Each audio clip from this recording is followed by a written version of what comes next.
यह है सरायरंजन विधानसभा। फिलहाल तो यहाँ जेडीयू के विजय चौधरी जो मंत्री भी हैं और नीतीश कुमार के बेहद करीबी हैं, यहाँ पर काबिज हैं।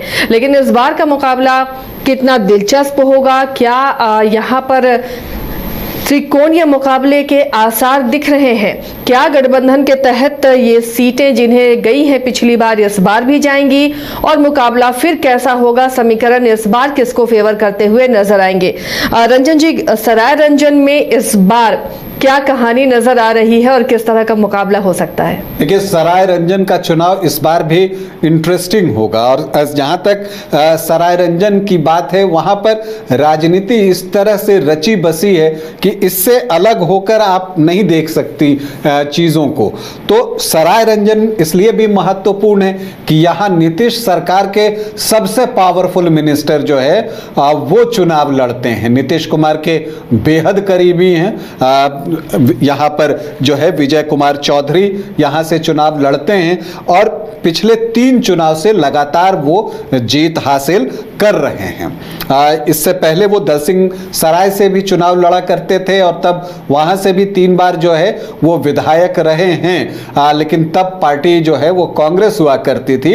अब जेडीयू प्रत्याशी के तौर पर चुनाव लड़ते हैं। देखिए, राजनीति में आने से पहले वो बैंक पीओ थे और अभी भी जो उनका अकाउंट है उसमें वोट की कोई कमी नहीं होती है। जो पिछले 3 चुनाव के रिकॉर्ड है वो यही कह रहे हैं। तो अब इस बार देखना है कि अपने अकाउंट में वो कितना वोट डिपॉजिट कर पाते हैं। ये एक सबसे बड़ी बात जो है वो सरायरंजन में इस बार होने जा रही है, क्योंकि सरायरंजन में उनको घेरने की तैयारी महागठबंधन की तरफ से हो रही है और लोगों की कोशिश है कि एक एंटी इनकम्बेंसी जो एक स्वाभाविक रूप से कोई लंबे समय तक कहीं पर विधायक रहता है या सांसद रहता है तो एक एंटी इनकम्बेंसी जो है उसके खिलाफ होती है, तो उसका लाभ लेकर जो है यहाँ पर बाजी पलटी जाए, ये महागठबंधन का इरादा है और इसके लिए वो पूरा जोर लगाएगा। इससे भी किसी को इनकार नहीं है। लेकिन दूसरी तरफ अगर आप देखिए तो विजय चौधरी हैं,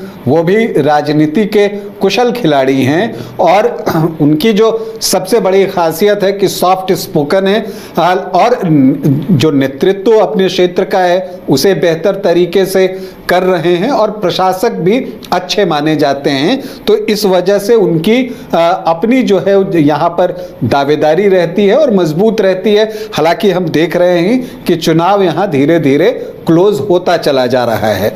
जहाँ तक सरायरंजन विधानसभा की बात है, यहाँ पर जो पहला चुनाव हुआ था वो 1967 में हुआ था और तब रामविलास मिश्रा जो है संयुक्त सोशलिस्ट पार्टी के प्रत्याशी थे, चुनाव जीते थे। तो सरायरंजन के पहले विधायक रामविलास मिश्रा हैं।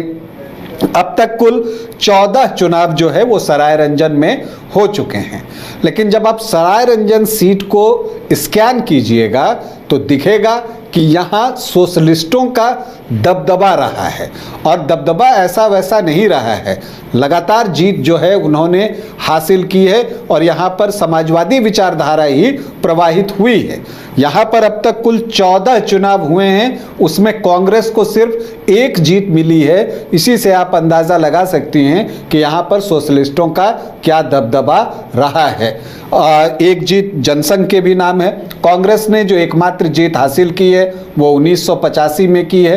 1984 में श्रीमती इंदिरा गांधी की हत्या हुई थी और उसके बाद जब 1985 में चुनाव हुआ था तो कांग्रेस के प्रति एक सहानुभूति की लहर थी। उसी लहर पर सवार होकर कांग्रेस को 1985 में जीत मिली थी और रामाश्रय ईश्वर कांग्रेस के विधायक बने थे। जनसंघ को 1972 में यहाँ पर कामयाबी मिली। तो जो कुल 14 चुनाव हुए उसमें 12 बार जो है सोशलिस्ट पार्टियों ने ही चुनाव जीता है। एक बार कांग्रेस, एक बार भारतीय जनसंघ। अगर आप व्यक्तिगत जीत की बात करें कि किसे सर्वाधिक जीत मिली है तो रामविलास मिश्रा ने जो है वो 4 बार सरायरंजन का प्रतिनिधित्व किया है। 1967, 1969, 1980 और 1990 में। तो विजय कुमार चौधरी जो कि अभी मंत्री हैं नीतीश सरकार में, उन्होंने जो है 3 जीत यहाँ पर हासिल की है। वो प्रतिनिधित्व करने के मामले में सरायरंजन का दूसरे स्थान पर हैं, रामविलास मिश्रा के पीछे। अब अगर यहाँ के हम 3 चुनाव जो आखिरी हुए हैं उसको देखें, उन आंकड़ों को समझें और उससे कुछ निष्कर्ष निकालने की कोशिश करें, तो साल 2010 में विजय कुमार चौधरी जो है वो सरायरंजन में प्रत्याशी थे जेडीयू के। उससे पहले अगर आप बात कीजिए तो 2005 अक्टूबर में उनको जेडीयू प्रत्याशी के रूप में यहाँ हार का सामना करना पड़ा था। लेकिन 2010 का साल जो है एक तरह से टर्निंग पॉइंट था उनके लिए भी, क्योंकि तब वो जो है प्रदेश अध्यक्ष भी थे और जेडीयू के, और उसमें जेडीयू को ऐतिहासिक सफलता मिली थी 2010 में, उनकी लहर बही थी। तो 2010 में जो है विजय चौधरी यहाँ पर चुनावी मैदान में होते हैं। 53,946 वोट उनको आते हैं, 45.45%। रामाश्रय सहनी जो हैं आरजेडी के प्रत्याशी हैं। दरअसल सरायरंजन में मल्लाह वोटरों की संख्या जो है वो अच्छी है, तो रामाश्रय सहनी जो हैं यहाँ से प्रत्याशी बनते हैं और 36,389 वोट लेकर आते हैं, 30.66%। और आभाष कुमार झा कांग्रेस के प्रत्याशी थे, उनको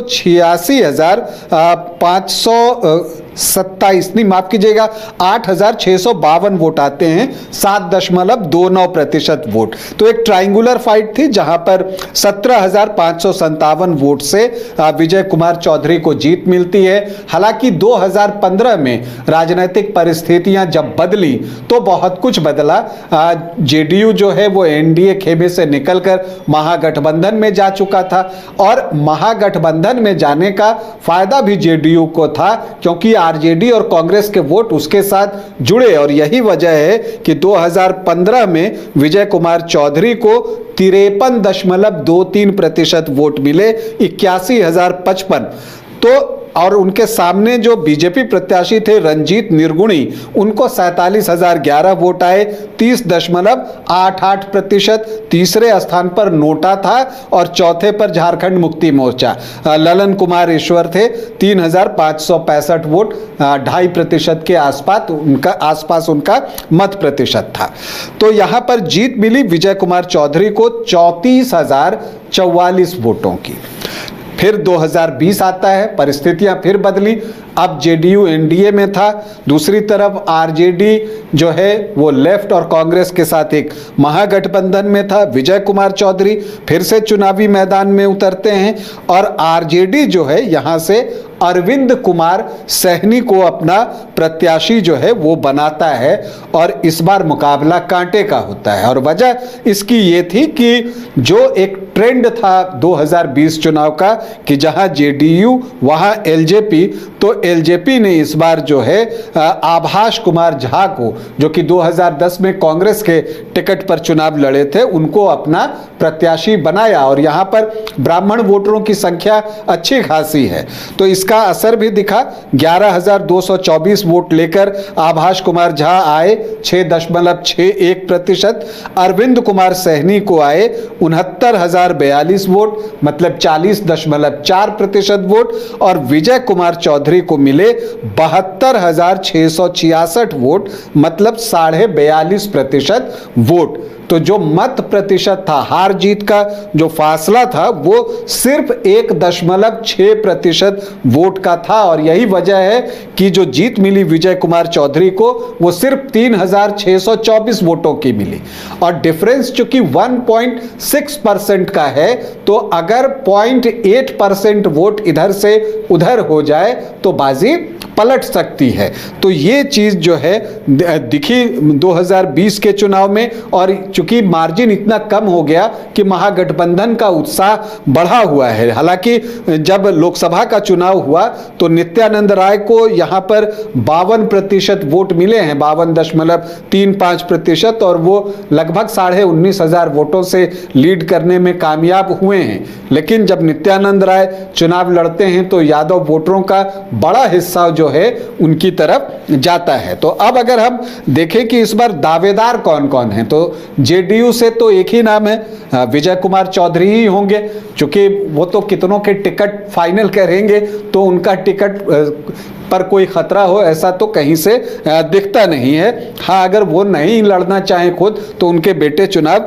लड़ सकते हैं। लेकिन अगर आप देखें कि महागठबंधन की तरफ से कितनी दावेदारी है, तो आरजेडी से अरविंद कुमार सहनी की दावेदारी है, ये तो बिल्कुल साफ साफ जो है दिख रहा है। लेकिन आभास झा जो पिछला चुनाव एलजेपी के टिकट पर लड़े थे, 2010 में कांग्रेस के टिकट पर लड़े थे, इस बार आरजेडी के टिकट पर जो है वो चुनाव लड़ना चाहते हैं और इसके लिए वो प्रयास भी कर रहे हैं। तो देखते हैं आरजेडी से कौन। लेकिन इन सब के बीच जो है कुणाल कुमार एक प्रत्याशी हैं, वो उन्होंने वीआईपी ज्वाइन की है। मुकेश सहनी खुद गए थे उनको पार्टी में शामिल करने के लिए, मुकेश सहनी के द्वारा ही वो पार्टी में शामिल किए गए हैं।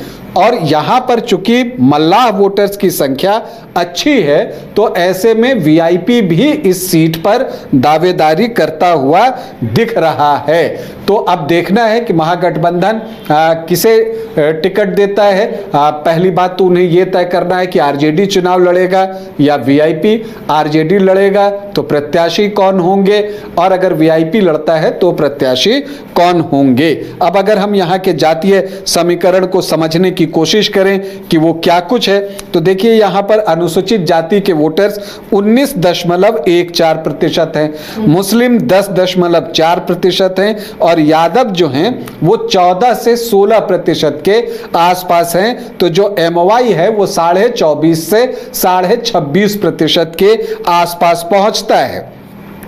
जो राजपूत वोटर्स हैं वो 4 से 4.5%, भूमिहार 3 से 3.5%, ब्राह्मण 11 से 12%। तो ये जो सामान्य जाति का आंकड़ा है वो 18 से 20% के आसपास पहुंच जाता है। कोयरी यहाँ पर 6 से 7% हैं, कुर्मी 5 से 5.5% हैं। तो जो लवकुश का समीकरण है वो 11 से 12% के आसपास है और वैश्य जो हैं वो 10 से 11% के आसपास है। तो जो एनडीए का आधार वोट है वो 39 से 41% के आसपास जो है पहुंचता हुआ दिखता है। और यही वोट आप देखिएगा कि विजय कुमार चौधरी को आता भी है, और चूंकि समीकरण एनडीए को सपोर्ट कर रहा है, यही वजह है कि विजय कुमार चौधरी लगातार 3 बार से चुनाव भी जीत रहे हैं। तो ऐसे में मल्लाह वोटर्स इंपॉर्टेंट होते हैं, क्योंकि 5.5 से 6.5% जो है मल्लाह वोटर्स हैं। अगर वो आरजेडी के साथ जुड़ जाएं या वीआईपी यहां से चुनाव लड़ती है तो उसके साथ जुड़ जाएं, तो मुकाबला थोड़ा और क्लोज होगा। अगर उसमें आप जो एससी के 19.4% हैं और अदर ओबीसी ईबीसी जो 9 से 10% हैं, उसका बड़ा चंक निकाल कर ले जाए महागठबंधन, तभी जो है यहां पर विजय कुमार चौधरी को टक्कर दी जा सकती है। और टक्कर पिछली बार दी गई, क्योंकि हार जीत का मार्जिन 3,500 से कुछ ज्यादा ही रहा था। तो एक मुकाबला जो है सराय रंजन में बन रहा है, और सराय रंजन में विजय कुमार चौधरी को घेरने के लिए महागठबंधन अपनी रणनीति पर काम भी कर रहा है। अब उसमें वो कितना सफल होता है ये तो जब चुनाव परिणाम आएगा तब पता चलेगा। तो ये सराय रंजन की कहानी और बहुत दिलचस्प मुकाबला इस बार होगा। अब इंडिया ब्लॉक यहाँ से किस पार्टी को टिकट देता है, कैंडिडेट कौन होंगे, उस पर भी बहुत कुछ निर्भर करता है। तो यहाँ आमने सामने का मुकाबला होगा या ट्रायंगुलर फाइट होगी, और कौन पार्टी चुनावी मैदान में होगी, इससे भी आपको बाखबर करवाते रहेंगे।